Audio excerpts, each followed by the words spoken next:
Sam, looking fly there, Sam. Thanks. Nice outfit, man. Hey, Coach starts off with an open statement and welcome floor questions. Yeah, first and foremost, just excited. What a great road game, an opportunity for this program to see where we're at. Have a ton of respect for Texas Tech. They're just coming off honoring their national championship run. I think it was in 1993 with Cheryl Swoops. I was watching the game the other day. They just beat Arkansas, an SEC opponent. But then the most impressive thing that is exciting to watch about Texas Tech is they get after it. They're long, lanky, have a ton of portal kids. A lot of older kids that can flat out play, and then just a ton of respect of where they're at in their journey right now because they got to go this summer and represent USA. They actually have a college team that can wear USA jerseys and go and play globally. So they got to go and be that team this year. So they're already got chemistry and doing a lot of things that you can see on film by playing this summer early that's paying off. And so excited about that. And then just excited for a women's basketball game where they value women's basketball like they do here at Mississippi State. Texas Tech has a rich tradition and history in women's basketball and fan base. So, just setting up the stage for our young women of all the great things that are going to occur, and let's see where we're at.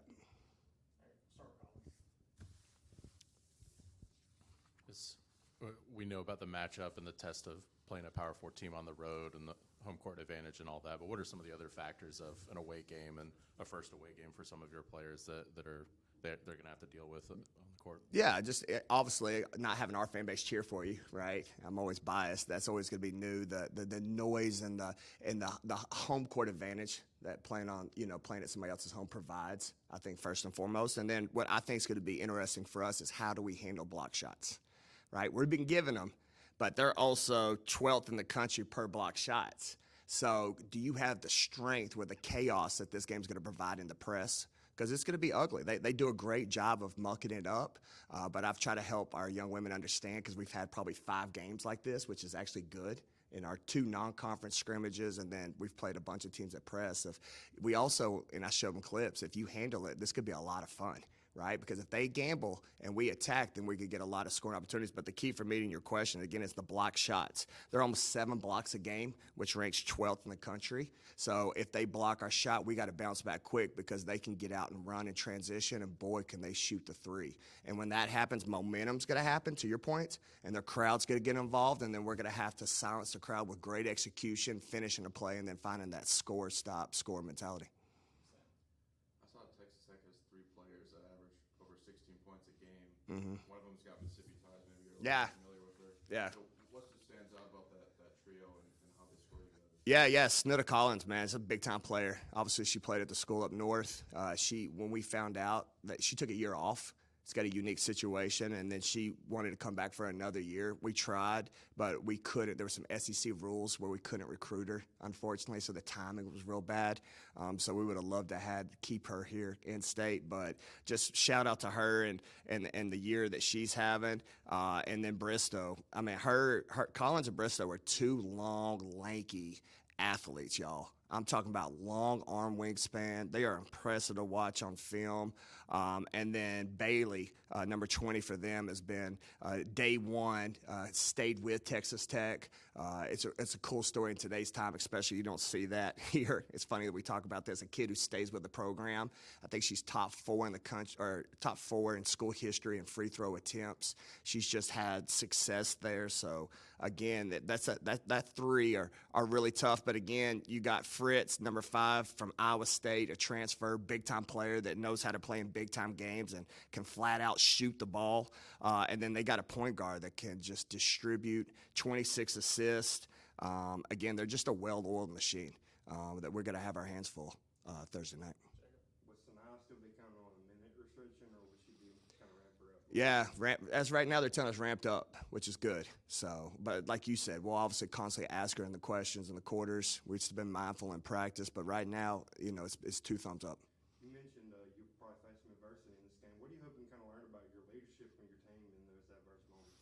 Yeah, that you know what? We fall back to our training, our practices. We do a lot of situations and stop, score, stop, and time management that those moments will arise.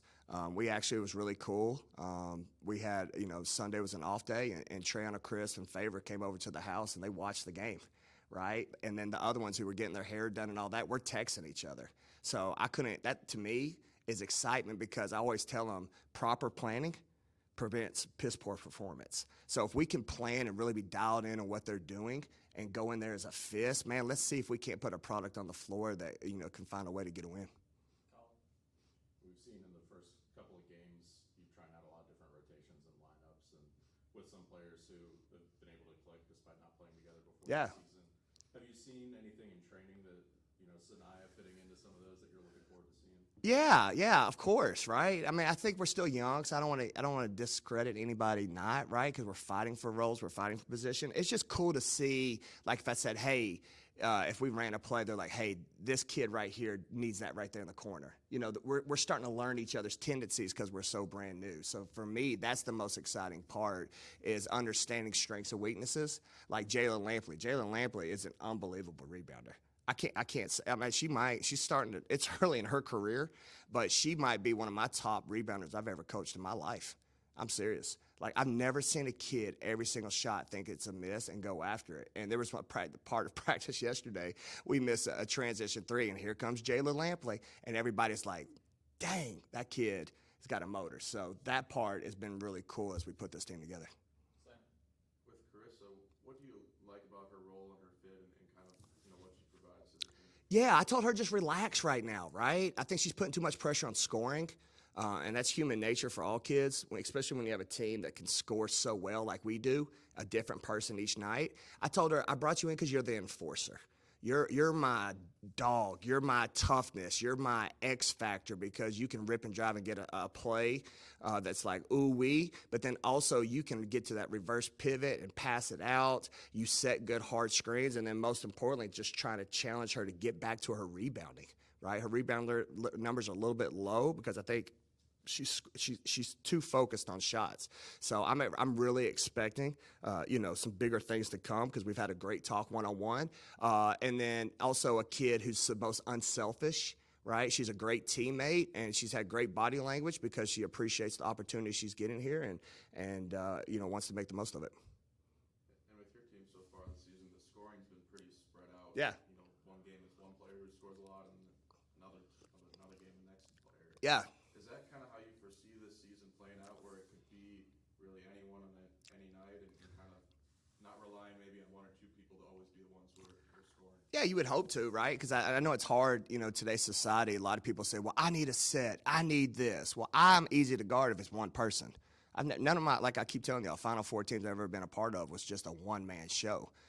It was multiple scores, just like we're about to go face with Texas Tech. It's like, okay, who do you focus on? Right? They can flat out score the ball.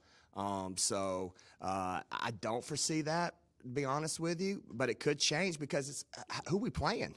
Right now, we got all these people who want to press us. So if you press us, my philosophy is to attack to score. I don't want to set plays. I want to punch you in the face, because if you're willing to gamble, I am too, and I'm going to come right at you, and we're going to try to make you look bad. So when those situations happen, what is the best look? And then those people need to be ready to knock down shots. Kind of adding to that, I mean, Favor's been somebody who's pretty reliably up there in double digits every game in terms of points.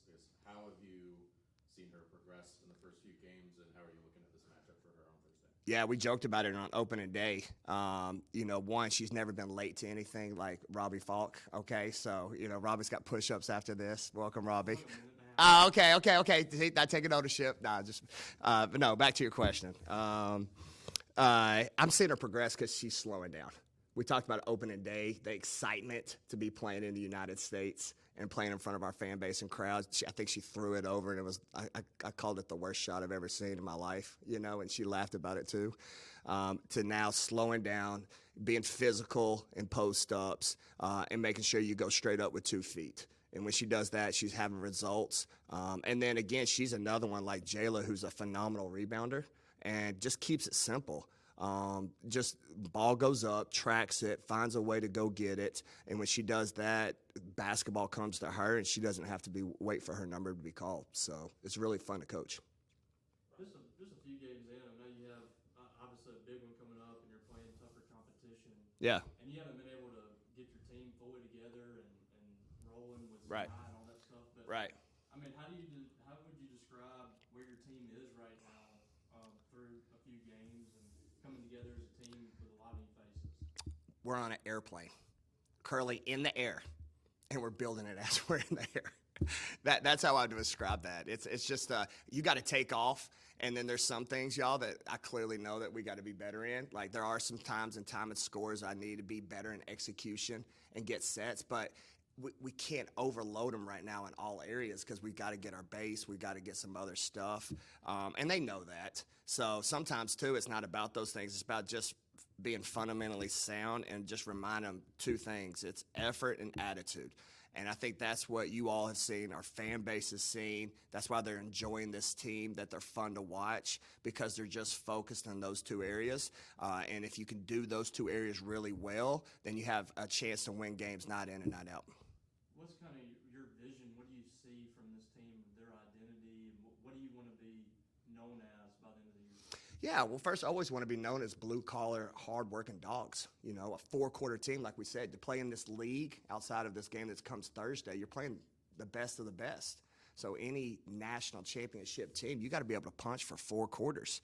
And then outside of that, our defense has been phenomenal. You got to be a two-way team. You got to be able to get stops on the defensive end, and then on the offensive end, be a team that's willing to share the ball and play the game the right way. And I think that's what we're slowly seeing right now. I'm sorry. I know I was late, so I missed There it, you go. but I had to bust your chops. I appreciate Yeah. it. I did want to ask about Texas Tech from Yeah. your point of view. I mean, what is the biggest challenge with them and what you seen on film? Yeah, so biggest thing for me is first the environment. Give a lot of respect because just like here at Mississippi State, they value women's basketball. So we're going to have a crowd and an energy. I know that sounds silly to you all, but it's not like that everywhere you go on the road in women's basketball. It's not like the men's game. A lot of people don't appreciate women's basketball like they do here. They do there. So first of all, the energy is going to be electric. Second, 1 through 5, all right? Their point guard to their center can rebound and bring the ball up the floor. That's like NBA basketball. It's unique. And when that does that, it's no longer about matchups. So we got to scramble and we got to find bodies. Because if you don't, they're going to make you look stupid with transition threes. And then the third part is the way their style of play is. They gamble for 4 quarters. They're going to press. They're going to trap. They want to muck it up. They want to make it look ugly. As soon as you handle the press, then they're switching to a 1-3-1. If you don't pass the ball well, you don't have great spacing, then it turns over into turnovers, and they're lighting you right back up. But what I do like, if you do handle the press and you do go in and you attack them and you finish strong, you can also make them look dumb. So that's going to be the challenge for Thursday is whose style of play can affect the other for 4 quarters and find a way to get a win. All right, thanks, y'all. Good chance being here at 11. Thanks, y'all. Thanks, Rob, for letting me have fun with you.